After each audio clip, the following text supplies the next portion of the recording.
¿Qué tal? ¿Cómo están ustedes? Muy buenas tardes. Se les habla Ibarra desde Mecatrónica Tech. Un saludo para todos nuestros estudiantes de la asignatura Control Eléctrico. Un saludo cordial para todos aquellos que nos ven en línea, que toman sus clases en línea a través de la internet. El tema que hoy trataremos será el relevador en su primera parte.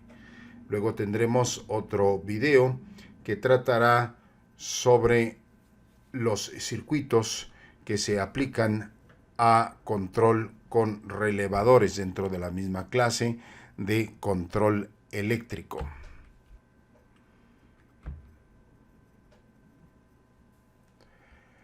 La pregunta es, ¿qué es un relevador? Diremos que es un dispositivo electromecánico empleado para abrir y cerrar circuitos. El relevador viene a ser la parte principal, fundamental de trabajo de lo que es un control eléctrico. No se puede entender un control eléctrico sin el uso de los relevadores. Los relevadores son esencialmente elementos electromecánicos, los cuales abren y cierran contactos ayudados por medio de una bobina. Aunque en la actualidad ya hay mucho relevador de estado sólido que trabaja con triacs, que solamente necesita un pequeño voltaje, y aquellas partes mecánicas que se usan en el relevador electromecánico pues prácticamente desaparecen. Pero para poder comprender todo esto, damos comienzo con lo que son los relevadores electromecánicos. En esta parte de acá estamos viendo relevadores de aplicación industrial. Esto distingue a los relevadores de otro tipo, en primer lugar porque manejan cantidades de corriente más altas que las cantidades de corriente que se manejan en las áreas domésticas, como puede ser un relevador de esta naturaleza, o bien en el caso de en las áreas automotrices encontramos relevadores electromecánicos cuyas bobinas trabajan con 12 voltios. Las aplicaciones de los relevadores son muy amplias, pero el propósito esencial de un relevador es para proteger al operador cuando acciona equipos. Esto es, cuando vamos a manejar una carga de tensiones altas, corrientes altas, que puedan poner en peligro la vida de las personas que manejan, que operan estos equipos, entonces se utilizan los relevadores. El relevador permite aislar un circuito de alta tensión con un circuito de baja tensión. Esto es, en la parte de la baja tensión o la baja corriente, el operador puede activar o desactivar circuitos de alta corriente, protegiendo de esta manera al operador de recibir una descarga eléctrica. Pero de alguna manera también los relevadores son usados para poder proteger los equipos, sobre todo cuando hay sobrecorrientes o sobrevoltajes. Cuando la tensión sube demasiado, entonces es necesario proteger a esos circuitos y los relevadores son elementos verdaderamente eficaces para esa tarea. Como también puede suceder que haya una corriente muy baja supliendo a la carga, y esto pues puede generar problemas, en primer lugar de que la máquina empiece a calentarse, o por otro lado pueda trabajar de forma anormal. Entonces trabajan como protectores de los equipos cuando hay sobrecorrientes o corrientes bajas. Los relevadores pueden activar varias cargas al mismo tiempo. Es necesario que haya una conexión de los relevadores para que podamos gobernar una gran cantidad de cargas conectándolos de cierta manera. Los relevadores pueden trabajar también para ofertarnos señalización en los tableros de control e indicarnos cuando hay algo anormal o simple y sencillamente cuando una máquina está operando o deja de hacerlo. Aquí vemos los relevadores de mayor uso. Son relevadores de tipo industrial. Sus corrientes, como ya dijimos, son altas. Relevadores automotrices, los cuales su tensión de alimentación es de básicamente 12 voltios, pero las cantidades de corriente son muy altas, pudiendo ser hasta de 60 o 70 amperes en los vehículos. Y otro relevador que se usa bastante, sobre todo en las tarjetas electrónicas, es este relevador que generalmente su operación es a 5, a 9 o a 12 voltios. Estos se usan en electrónica. Su cantidad de corriente de manejo es relativamente baja, no mayor a los 10 amperios. ¿Cómo funciona un relevador? Bueno, un relevador primeramente debemos entender que tiene un electroimán. Pero, ¿qué es un electroimán? Primero pensemos en lo que es un imán. Una pieza imantada, la cual produce líneas de fuerza magnética, una polaridad norte y otra polaridad sur. Eso sería un imán de hierro, ya sea pues de tipo natural o de tipo artificial. Pero también podemos nosotros hacer que haya un comportamiento muy similar al imán, y esto es haciendo un electroimán. ¿Qué es entonces un electroimán? Es una bobina a la cual se le hace circular una corriente eléctrica. Esa corriente que pasa por las espiras previamente elaboradas hacen que los electrones, de alguna manera, los electrones libres, se salgan de la superficie del alambre conductor y formen campos magnéticos. Esas nubes de electrones producirán campos magnéticos bastante similares a lo que es el imán. A esto es a lo que se le llama un electroimán. Para poder reforzar la cantidad de energía magnética que puede producir una simple bobina, se le puede introducir un núcleo de hierro hacia el interior de la bobina, y esto acrecentaría significativamente el campo magnético, es decir, tendríamos una mayor potencia. Esto es a lo que se le llama entonces un electroimán. Viéndolo en la práctica, el electroimán, mire esta animación como una pila de apenas 1.5 voltios genera un campo magnético en la bobina a la cual se le ha introducido un pequeño núcleo pulverizado, genera un campo magnético y atrae entonces trozos de metal, como en este caso puede ser este clip que se muestra.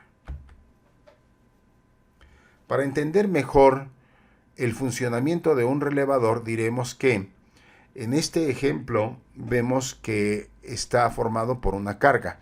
En este caso la carga es el foco, y este foco de momento se encuentra apagado. Hemos conectado por medio de una ficha esta toma hacia 120 voltios. Uno de los hilos se ha llevado hacia lo que es el contacto de fuerza. En este contacto de fuerza que tenemos aquí está abierto, por tanto no cierra circuito el activo con el foco, y tanto el foco está abierto porque el circuito está abierto, el foco no funciona. Luego encontramos un resorte, y este resorte mantiene la armadura suspendida, evitando que haya un contacto de cierre entre los dos platinos o elementos que tenemos acá. Pero también esta parte interesante es lo que conforma el control.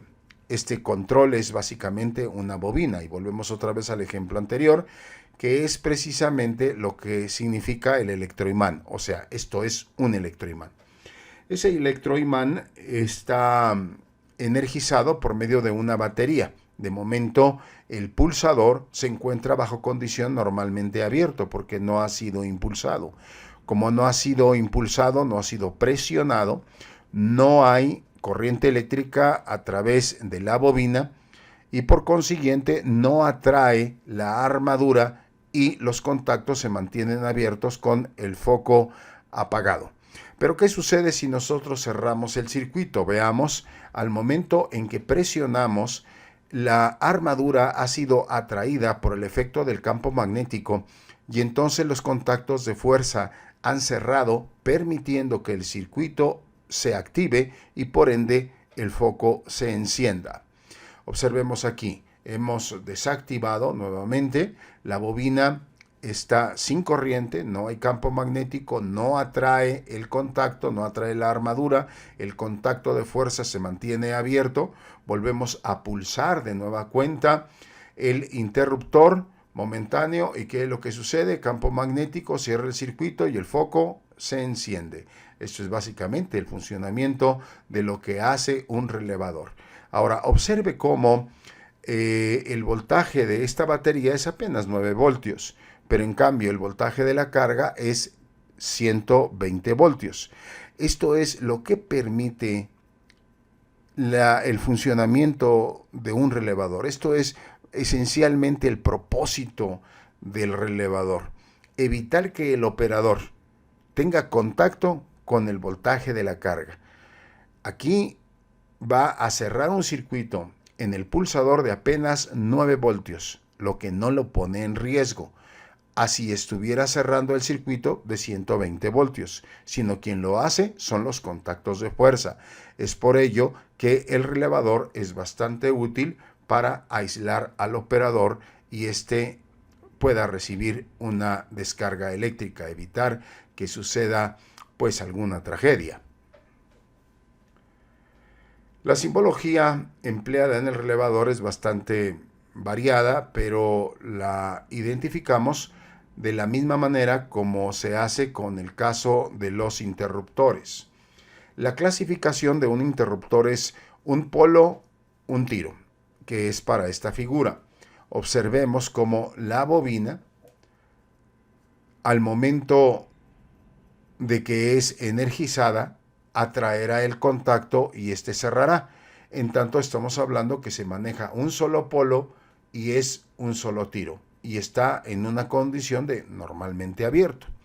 Ahora veamos esta otra imagen donde el contacto de fuerza está normalmente cerrado. No deja de ser un relevador de un polo o un tiro, pero es normalmente cerrado, lo que significa que al aplicar corriente a la bobina, entonces la armadura abrirá el contacto de fuerza. Entonces, cuando entra la corriente a la bobina, abre el circuito. Mientras no se aplique corriente a la bobina, este se mantendrá cerrado. Luego tenemos el otro caso para lo que es un relevador de un polo, 2 tiros. Tiene dos condiciones. Primeramente, una condición normalmente cerrada que lo hace entre el punto común y esta parte de acá. Entonces quiere decir que aquí tenemos lo que viene a ser el normalmente cerrado, mientras no se active la bobina. Cuando le aplicamos corriente a la bobina, entonces pasará el contacto de arriba hacia abajo y ¿qué es lo que ocurrirá? Que ahora nos va a conectar lo que era normalmente abierto, cerrará momentáneamente el circuito. Y es cuando hablamos de un relevador de un polo, 2 tiros. También tenemos relevadores de 2 polos, 2 tiros, lo que nos permite manejar 2 polaridades independientes. Por ejemplo, este común podría trabajar negativo, el otro común podría trabajar positivo, o bien podríamos hablar de que en la primera sección de este relevador trabajara con 24 voltios, cuando la sección de abajo podría trabajar con un voltaje distinto, como 100 voltios o simple y sencillamente 5 voltios. Es decir, la ventaja de cerrar dos circuitos con voltajes distintos es lo que nos permite un relevador de 2 polos, 2 tiros. Otros símbolos que también vamos a encontrar en los relevadores son estos. Por ejemplo, en el caso de la bobina. En el caso anterior veíamos una espira que representa la bobina del relevador, pero en este caso estamos viendo un rectángulo inclinado en el cual observamos lo siguiente. Primeramente, encontramos que la bobina está representada por esta figura y tenemos una diagonal, lo que nos indica que se trata de un elemento magnético. La bobina se identifica como A1 y A2. Esto nos dice aquí van las conexiones de la bobina. Y la bobina en sí podemos nosotros identificarla con la letra K o la podemos identificar con las letras CR. Esto es igual como en el caso de los resistores. En electrónica decimos R1, R2, R3, etcétera. Igualmente podemos hablar de las bobinas o las bobinas o los relevadores, refiriéndonos a la bobina como K1, K2, K3 o CR1, CR2. Esto viene siendo el coil retentivity o bobina de retención, lo que significa CR. Y la K pues representa lo que sería una llave, porque no deja de ser otra cosa sino una llave, un circuito conmutador que permite abrir y cerrar. Pero también podemos encontrar este otro tipo de simbología para los contactos de fuerza. Aquí tenemos esto que es un contacto normalmente cerrado, luego este otro contacto normalmente abierto. Nótese que es bastante similar a lo que la gente se acostumbra en electrónica y decir que es un capacitor, cuando en eléctrica no es un capacitor, sino se trata de los contactos justamente del relevador. Dos contactos, uno normalmente cerrado, otro normalmente abierto, comparten un punto común. Entonces, igualmente la bobina puede ser representada como K o como CR. Veamos lo que son las partes del relevador. En principio de cuentas, aquí lo vemos físicamente tal cual es un relevador de dos polos, dos tiros, una bobina, una armadura de hierro, el resorte del cual estamos hablando, el cual va a mantener justamente esta parte de los contactos del centro, haciendo cierre con los puntos de normalmente cerrado, y los otros los dejará abiertos, que son los normalmente abiertos. Pero cuando se aplica la energía, entonces este se moverá, como lo veremos más adelante. Las especificaciones técnicas del relevador nos van a decir la capacidad del mismo. En lo que es la caparazón del relevador, vamos a encontrar que se nos explica por una parte los contactos del relay, en este caso los pins, cómo están distribuidos. Pero algo importante que nos va a hablar es de la cantidad de corriente que pueden tolerar los contactos de fuerza.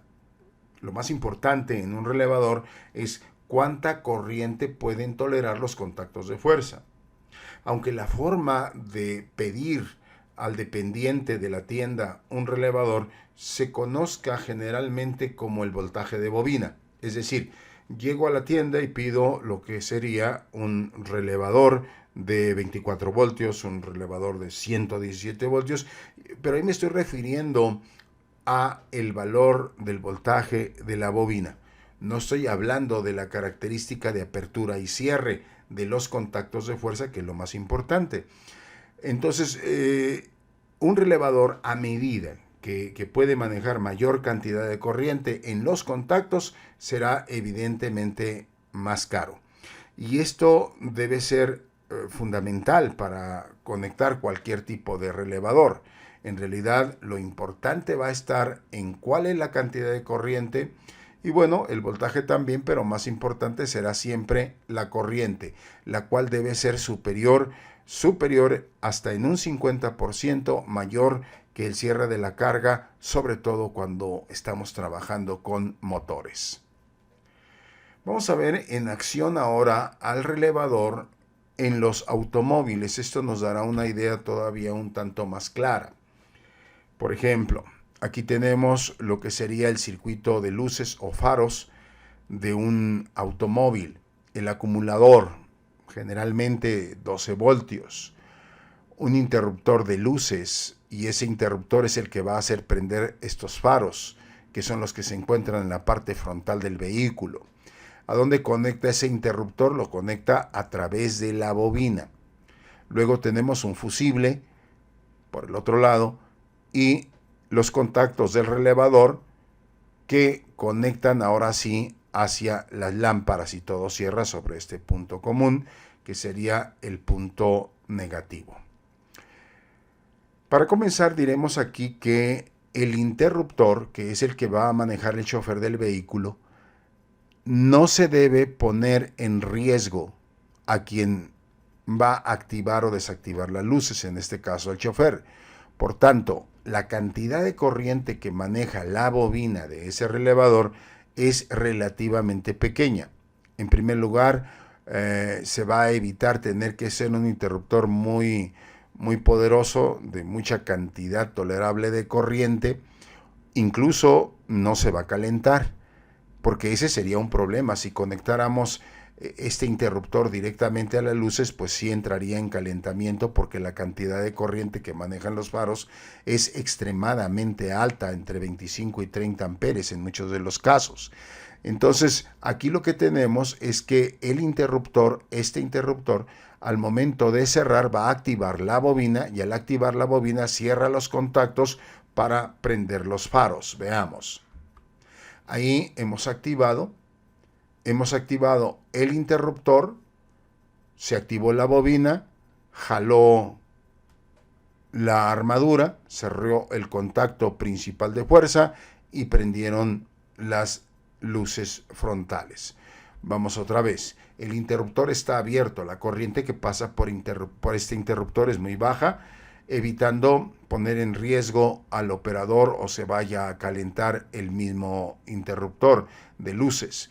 Por tanto, la corriente fuerte, poderosa, irá a través de un fusible. Siempre debe colocarse un fusible para protección del circuito. Pero aquí en esta condición está abierto, las luces no prenden, cerramos el circuito y ahí tenemos que hubo cerrado y los faros se encendieron. El relevador es fundamental en los automóviles, como en el caso del control eléctrico industrial. Aquí nos dará también una idea, pero ahora desde la perspectiva de controlar la temperatura del motor. Como sabemos, el radiador es un equipo muy necesario para mantener la temperatura correcta en el motor del automóvil. El agua, el cual está circulando, y al pasar a través del radiador es necesario enfriarla. Una de las formas naturales, por así llamarle, de enfriamiento, pues es el movimiento del mismo vehículo, que lo atraviesa el aire. De esa manera, al entrar el aire por ese radiador, pues enfría un tanto el agua.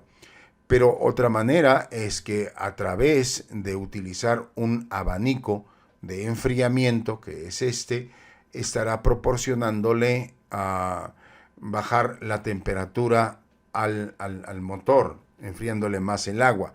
Pero todas estas acciones tienen que ser a través de este módulo que viene a ser la computadora del vehículo. ¿Cómo funciona esto? Muy parecido al caso de las luces, con la pequeña diferencia que ahora lo estará gobernando directamente a través de la computadora. Bien, ¿cómo es esto? Primeramente, la fuente de 12 voltios es lo que va a conectar a la batería. Tenemos un fusible de 30 amperios y al relevador del ventilador. Este es el motor del ventilador, el cual va a cerrar con el punto común de tierra, o sea, negativo, y el positivo, como podemos observar, está a merced de lo que es el driver de cierre del circuito de la computadora. Pero luego acá tenemos un sensor de temperatura. Este sensor de temperatura sirve para estar monitoreando el calor del motor. Cuando llega a un valor de temperatura calibrado por parte de la computadora, entonces pondrá a trabajar al abanico. Esto significa que el abanico no va a estar trabajando continuamente, sino cuando llega al valor de la temperatura, pues de acuerdo al diseño de la máquina como se haya hecho, ya que si el agua está muy fría, pues definitivamente no va a trabajar correctamente el vehículo, como también si está muy caliente. ¿Qué es lo que hace en esta parte la computadora? Bueno, lo que hace la computadora es básicamente lo siguiente. Nótese aquí. Dentro de la computadora hay un interruptor y ese interruptor, de acuerdo al programa, de acuerdo al procesador que se pone en la computadora, al llegar al valor de la temperatura que le manda el sensor de temperatura, lo va a cerrar. Ahí en este momento lo vemos abierto. Como está abierto el circuito, no está cerrando el circuito de la bobina. Como no cierra el circuito de la bobina, no jala el contacto y el ventilador no opera. Pero ¿qué va a suceder cuando la temperatura haya llegado a ese valor programado? Pues que simple y sencillamente lo que sucederá es esto. Es decir, cierra a través de la computadora el contacto, cierra a la bobina del relay, el relay se activó y pone a trabajar al motor del ventilador. Cuando hubo llegado entonces a la temperatura menor a la temperatura baja, entonces volverá a abrir, apagando el abanico. Cuando de nueva cuenta sube a la temperatura máxima, lo que hace es cierra, y es la forma como trabaja el abanico de el automóvil.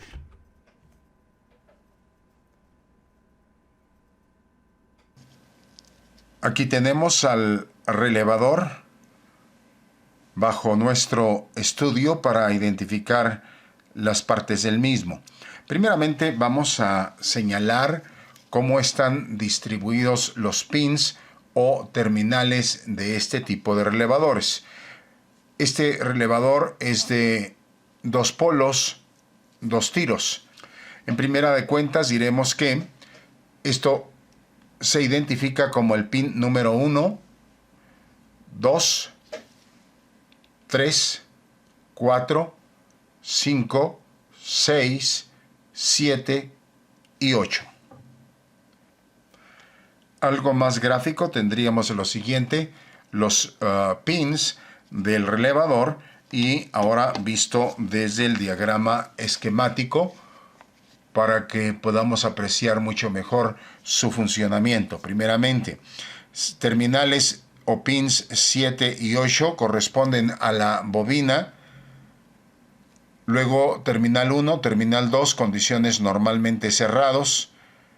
Terminales 3 y 4 corresponden a los contactos normalmente abiertos. Terminales 5 y 6 corresponden entonces a lo que es el común. Para desarmar un relevador necesitamos quitar el tornillo que sujeta la base y la caparazón, liberarlo por completo para poder extraer la caparazón de la base. Ahora retiraremos por completo la caparazón del elemento. Vamos a identificar las terminales. Primero, observemos que esto representa a la bobina. Esta parte de aquí corresponde a los contactos de fuerza del relevador, que son los que cierran el circuito de carga. A través de estos contactos a controlar, y por el otro lado, de forma independiente, tenemos también otro juego de contactos de fuerza. Luego tenemos los contactos que serían los 7 y 8 que corresponden a la bobina. Nótese cómo de los mismos contactos de la bobina surgen estos alambres que van a conectar hacia una resistencia y un diodo emisor de luz. Esto es porque el diodo emisor de luz enciende como piloto para indicar al usuario del relevador que ha sido energizado. La resistencia es simplemente para protección del diodo emisor de luz. Fundamental para probar un relevador es saber utilizar correctamente el medidor. Vamos a mover el selector de función en el medidor a la posición donde se localiza el diodo, y es donde está justamente la alarma de continuidad. Esos son valores bajos de resistencia, que de hecho de igual manera puede hacerse en la posición que marca el medidor como ohms.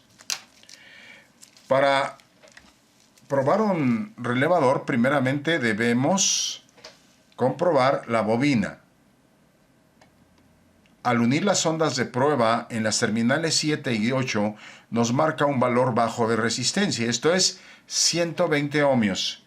Aunque este valor puede variar entre unos 70 y 250 ohmios, dependiendo del tipo de relevador, pero particularmente para un voltaje como este de 12 voltios, 24 voltios, esos serían más o menos los valores de resistencia que vamos a encontrar.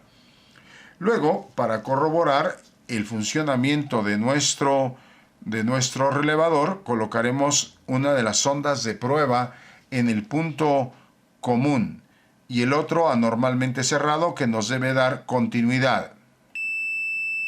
Nos está marcando con esa alarma que hay continuidad entre el punto común y el normalmente cerrado.